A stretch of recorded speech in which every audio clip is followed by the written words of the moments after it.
Fala, torcedor tricolor, ligado aqui no canal. Antes de iniciar com a notícia, já se inscreva no canal, deixa o like, porque só aqui você acompanha tudo que acontece no Fluminense. Vamos acompanhar como foi ontem a derrota do Fluminense por 3-2 de virada, ganhando o jogo por 2-0 para o Vasco no Maracanã. Vamos para a notícia. De novo um jogo e para ganhar, para fazer 3 pontos contra o Fluminense, hein? Esse Vasco do Renato... Fala, Jean, quem foi? Mas só uma coisa que hoje o Pedro tá me lembrando dos amigos do Falha de Cobertura lá. Eu não tenho a genialidade. Eles são geniais. Queria ter uma genialidade para tirar... Só um copinho de água. Uma sacada aqui. Tô anotando, fazendo as contas, porque são 7 pontos. Né? Rapaz, que Vasco é esse, rapaz? Essas 3 viradas do Renato são geniais? Não, então... São casuais? Você consegue explicá-las? Ô, Vitor, eu acho que às vezes a gente precisa deixar de ter a pretensão de achar que sabe tudo. Eu não consigo explicar o que foi essa virada, porque se você para para ver, ela dialoga muito mais com um time que sabe das suas limitações, com um time que não desiste, com um time que compete, com um time que vai acreditar até o fim, do que exatamente com uma proposta de jogo bem executada e muita qualidade. Porque o primeiro tempo do Vasco não teve nada disso. O primeiro tempo do Vasco, inclusive, poderia ter tido um revés muito maior. Foi um Vasco muito diferente desse perfil que caracterizou os últimos jogos até o final desse jogo. Não tinha um Cauã, não conseguia travar o Fluminense tocava a bola com uma tranquilidade, Martinelli ditava o ritmo do jogo com uma tranquilidade, poderia ter feito outro gol, teve um segundo gol do Fluminense anulado em falha individual do Vasco, primeiro gol logo no início em falha individual do Vasco, o Vasco tinha dificuldade para sair, para criar, não tinha ninguém dentro da área, o DVD, né, o David saía da área, não tinha quem buscar dentro da área, não tinha jogo associativo, o Vasco tinha muito pouco a oferecer no primeiro tempo, você olhava e falava, podia ter sido 2, 3, 4 e se não mudar, a coisa não vai para frente, não vai pelo menos minimizar. O Renato muda, mas muda pouco o jogo, muda 6 por meia dúzia ali na peça, o Fluminense faz esse golaço aí com o Hércules, mais um momento em que o Vasco é frouxo ali na marcação, espaço na frente da área, o Fluminense aproveita, 2-0 de um time muito superior. E até que no meio de um segundo tempo o Renato saca o Andrés Gomes, cara, que tentar fazer alguma coisa, então você olha e fala, tem muito pouco a acreditar nesse Vasco. Mas é uma bola levantada, é um mau posicionamento da defesa do Fluminense, é um time que acredita até o final. Então, é um Vasco caracterizado por momentos dessa curta passagem do Renato até aqui, brigar. Se isso vai ser suficiente para o Campeonato Brasileiro, talvez para se afastar lá de baixo, sim. Talvez para brigar por algo maior no campeonato, não. É um time com limitações técnicas, é um time que tem que se acertar dentro do jogo, porque começa o jogo de uma maneira que nem sempre é a mais adequada na leitura, mas é de se valorizar. O Nuno, que não venha bem, faz esse gol. A bola levantada, a falha do Fluminense, não era imaginado. E o gol no final, que o clássico tem disso, a disputa, você acreditar até o final tem disso. Agora, não foi uma partida que o torcedor do Vasco vai sair e falar que atuação magnífica. Só que quando você olha para tudo que vem acontecendo e na sequência com Palmeiras, Cruzeiro e Fluminense, você faz 7 de 9 pontos, ele pelo menos precisa respeitar o caráter competitivo novo dessa equipe sob o comando do Renato Gaúcho. E o que me chama a atenção, Pedro, é que o Renato passou no primeiro tempo inteiro reclamando porque os jogadores estavam competindo pouco. Isso aí, e não achava a marcação competir um pouco. O time, e vira depois por isso. Como disse o William, usando a palavra que você citou no intervalo, não sobre o Vasco, mas sobre mim, meio blasé. Isso. Né? Um time que achava que as coisas iam acontecer naturalmente. Parecia aceitar a superioridade do Fluminense em algum momento. E esse jogo, obviamente, a gente vai entrar bastante nas questões táticas, nas atuações individuais, mas é um jogo com essa coisa anímica muito marcante, porque o Fluminense, concordo com o Pedro, poderia ter feito mais gols na primeira etapa, competindo muito mais, dono da situação, chegando muito forte no Brasileiro no primeiro tempo. E eu acho que chega um momento no segundo tempo que o Fluminense, até pelo seu histórico, acredita que se defendendo, ele tinha segurança contra um Vasco que não o pressionava muito, que no contra-ataque ele acabaria achando um terceiro gol, ou se não achasse conseguiria levar o resultado. Só que o Vasco foi chegando, fez um gol, o Fluminense foi, e de repente o Fluminense foi engolido pelas circunstâncias do jogo. E o Vasco conseguiu uma virada épica, a terceira seguida. Obviamente que um time que pretende fazer uma grande campanha tem que ser consistente do início do jogo até o final. Não pode ficar virando jogos até o final do ano, como tem feito agora. E não foram quaisquer jogos. Tem virada contra o Palmeiras, tem virada contra o Fluminense. Palmeiras, Fluminense e Cruzeiro. Mesmo o Cruzeiro em baixa nesse momento, mas é o Cruzeiro. São viradas contra 3 times que vão terminar provavelmente o campeonato na parte de cima da tabela. Aliás, e talvez até contra um campeão. Aliás, vamos lá. Ele virou contra o vice-campeão do ano passado, contra o terceiro colocado do ano passado e contra o quarto colocado do ano passado. 3 times que estão na fase de grupos da Libertadores que a gente vai acompanhar o sorteio amanhã. Então, mas virou o jogo. Sim, virou Empatou, e depois mas teve a virada. Ou seja, não pode ser por acaso. Não é só isso, mas obviamente não pode ser por acaso.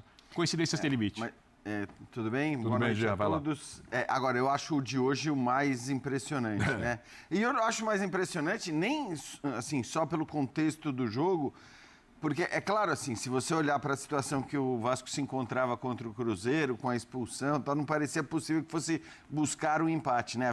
A virada, ela aconteceu antes da expulsão, então não era algo que surpreendia. Quer dizer, surpreendia pela dificuldade e tudo mais. Mas hoje, eu vou muito na linha do que o Pedro falou. Hoje, primeiro que assim, eu achei que contra o Palmeiras vai para o intervalo ganhando o jogo, sem fazer muito para ganhar o jogo, né? Foi um lance de genialidade do Flaco Lopes. Contra o Cruzeiro, eu acho que o Cruzeiro já produziu mais do que o Palmeiras tinha produzido no primeiro tempo, vai vencendo pelo mesmo placar, mas não foi o que aconteceu hoje. Porque hoje, como disse o Pedro, acho que o Fluminense produziu muito, o Fluminense jogava muito mais. E aí, inclusive, na volta para o segundo tempo, o Fluminense volta ainda superior. Quer dizer, não é que a coisa... Porque nos outros 2 jogos, o Vasco volta já muito melhor que os seus adversários. Sim. Tanto contra o Palmeiras como contra o Cruzeiro, o Vasco volta metendo uma pressão enorme ali em cima dos seus adversários e vai buscar o resultado, porque... Contra o Fluminense, não. O Fluminense ainda faz o segundo gol. Então, assim, é a partir do segundo gol, quando você já tinha passado uma parte do segundo tempo, o jogo estava 2-0 de uma equipe que era muito superior ao Vasco e o Vasco teve força. Aí, assim, é óbvio que o mérito do Vasco é gigante, tem um demérito do Fluminense aí também, claro. Porque a vantagem era tanta, né? Era 2-0 no placar. Era uma superioridade em campo que, assim, tem que contar muito as duas coisas, né? A força do Vasco, esse empenho, essa dedicação, acreditar que dá para buscar um jogo como esse, porque não era fácil acreditar naquele momento, né? Quando você está perdendo por 2-0 e mal viu a bola. E a partir dali o Vasco foi muito, mas muito superior. Então não é que os gols foram saindo por acaso, né? O Vasco pressionou mesmo. Era aquele jogo que de martelar contra... Claro que o Vasco com as suas limitações, mas assim, martelando, pressionando, atacando, buscando os gols, é uma vitória gigante, né? Eu acho que esses 7 pontos para o Vasco são pontos muito valiosos pelo nível dos adversários. A gente está falando de 2 dos 3 melhores times do campeonato, né? E o outro, que não está entre os melhores times do campeonato no momento, começou o campeonato também entre os 3 melhores do campeonato, pelo menos na visão de muita gente, em relação às chances de título. Então, são pontos valiosíssimos, não só pelas viradas e pelos contextos, mas pelos adversários que o Vasco enfrentou. E um ataque que está funcionando muito bem, Calçade. São 8 gols nesses 3 jogos com o Renato. Olá, William, companheiros, boa noite para você que nos assiste. Eu imagino que a torcida vascaína está agora conseguindo se recuperar agora. Estou ouvindo gritos até. Mas, teve um lá na redação, rapaz. É uma vitória sensacional. São histórias de jogos, né? Você tem um 2-0, o Flu faz 2-0 aos 9 minutos do segundo tempo. Só que aí, a partir dos 30, o Fluminense... Ele adota uma linha, né? Porque é bem estranha. A linha é bem estranha. O Vasco faz o 2-1 aos quase 15, 14. Aí o Fluminense começa só a falar, vou defender esse placar aqui. Agir com jogo mais vertical, vou defender este placar. E o Vasco faz um gol aos 43 e aos 50. Porque o Vasco não desistiu. E o Vasco foi. Então, falar de... Qual é o time mais estruturado nesse momento desse clássico? É o Fluminense. Né? Mas qual é o time que não desistiu, nem podia, porque estava tudo perdido? O Vasco. E a vitória chega, às vezes, dessa forma. Isso não quer dizer que a gente possa estabelecer exatamente o que vai ser o Vasco até o final do ano, olhando por esse jogo, não sei. Isso não dá para saber. Até onde o Renato vai conseguir avançar com esses resultados, porque eles são maravilhosos para quem está começando o trabalho. Se não se pode questionar, e ainda mais que são resultados obtidos com um esforço e um trabalho de grupo ainda não coeso, né? Ainda instável, mas ele existe. E isso pode ser muito bem aproveitado para o futuro do Vasco. O Fluminense tem lá o que conversar. O lado do Flu é outra conversa, né? As bolas, os cruzamentos e as bolas tomando gol de cabeça. Foram 2. Quer dizer, o posicionamento de bolas cantadas, assim, porque o Vasco está no final do jogo, o que o time vai fazer? Cruzar de qualquer lugar. E a bola encaixa, entra no lugar perfeito. Mas esse é um problema do Flu. O Vasco não deixa de lutar e o Vasco lutou o tempo todo. A qualidade do jogo do Vasco ainda é uma qualidade que você não pode dizer que ele vai competir por coisas enormes do Brasileirão. Mas esses resultados são espetaculares para atingir isso, para melhorar o rendimento, dentro do que o Vasco pode oferecer, né? Não adianta olhar para o elenco do Vasco e enxergar o Real Madrid. Não vai rolar. Mas ele pode criar um local para ele seguir na tabela sem sufoco. E aí você começa a subir. Porque quando você está ali naquela zona, né, lá embaixo, pantanosa ali, um time grande como é o Vasco, assim, com a história que tem e com a história também de segunda divisão, ele sofre mais. E com esses resultados, talvez o Vasco não sofra. Você está falando de elenco, né? Acho que para destacar uma peça, por exemplo, falar individualmente, fez o gol hoje, o gol marca muito o jogador, é importante, mas pelas atuações, mesmo nos momentos ruins, o Thiago Mendes é um acerto nesse Vasco. O Thiago Mendes, ele não é exatamente, vamos falar do Thiago Mendes porque ele faz o gol da vitória. Exatamente. Porque é o que o Calçade falou, tem um dado momento ali que é bola para área, bola para área. E o Fluminense, e tem um demérito também, o Fluminense, num dado momento, a gente conversava até na redação, ele tinha acabado de assumir a vice-liderança. Um time que está falando em vice-liderança, a gente fala aqui que vem jogando um bom futebol, não pode ser tão vulnerável lá atrás e tomar 2 gols em bola aérea como tomou. Só que o Thiago Mendes é um pouquinho além disso. O Thiago Mendes, em outros momentos do Vasco, ele já vinha se destacando. E acho que o gol é só para coroar algo ali do que ele vem fazendo. Agora, quando você pensa também, William, sendo muito franco assim, em futebol brasileiro, e PS, o Thiago Mendes é o que o Vasco pode trazer ou oferecer assim, de mais qualidade, acho que também não é desmerecendo o jogador, mas também acaba exemplificando bem o que é o Vasco atual. Sim. Não tem um grande articulador, não tem um grande artilheiro, ainda não conseguiu, sabe, compor o elenco ali com a saída do Verratti, ainda que não tivesse um grande ano passado. O Coutinho foi uma esperança do que não aconteceu. O Ryan, não precisa falar, não tem esse jogador hoje. E quem vinha muito bem por um acaso, mais uma vez, aos trancos e barrancos, o time bem, o time mal, o time numa fase mediana, era o Andrés Gomes. Se olha para o primeiro tempo de Vasco que não tem muito a oferecer, era bola no Andrés Gomes e ele tentando fazer alguma coisa. Bola no Andrés Gomes e ele tentando fazer alguma coisa. Vai sair dali, ou vai sair de uma bola levantada, ou vai sair de algo que o Thiago Mendes chega, participa, seja para destruir, seja para construir, seja para pisar. Pisa e faz um gol semana passada, pisa na área hoje numa bola aérea e faz outro gol. Então, do pouco que se tem, acaba que o Thiago Mendes, que não é também nenhum grande senhor jogador de nível de futebol brasileiro, mas ajuda bastante, dá conta acaba se destacando. O gol do Nuno, por exemplo, não vinha muito mal no primeiro tempo, mas acaba fazendo um gol no segundo tempo. Então, o Thiago não. O Thiago tem um pouco mais a se falar da importância no time que tem muito pouco tomou bronca do Renato no primeiro tempo. A se destacar. Diga o quê? Não tomou bronca do Renato no primeiro tempo. A transmissão destacava. Renato reclamava dentro da marcação e chegando lentamente na frente. Não era sem sentido. O Nuno, que em algum momento foi uma das principais válvulas de escape do Vasco no passado, já teve uma queda no final do ano, já não vem bem. O Andrés Gomes acaba assumindo até um papel de pouco mais de destaque, mas hoje ele fez um gol. Entendeu? Então também não adianta querer dizer que não teve o seu valor. Agora o Thiago Mendes não. O Thiago Mendes, ele, nessa sequência, é pouco para chamar de sequência, tem uma semana, pouco mais de uma semana. O Renato sequer deu uma sequência de treino. Ele vai poder fazer alguma coisa, se é que ele vai fazer, não, data FIFA agora. Porque mas ele chega muito, ele começa a respirar, ele começa a poder tirar a onda dele na coletiva, brincar. Você tem um Vasco e Grêmio agora, Vasco e Grêmio domingo, em casa. Ainda que não vença, não vai, sabe, colocar algo além do que já vinha de pressão do time antes. Então, dá para começar a depois dessas vitórias, né, Pedro? Mas se você para ver friamente, desculpa, os 3 jogos, não é que você vai virar e falar, tem um crescimento de trabalho que contra o Grêmio...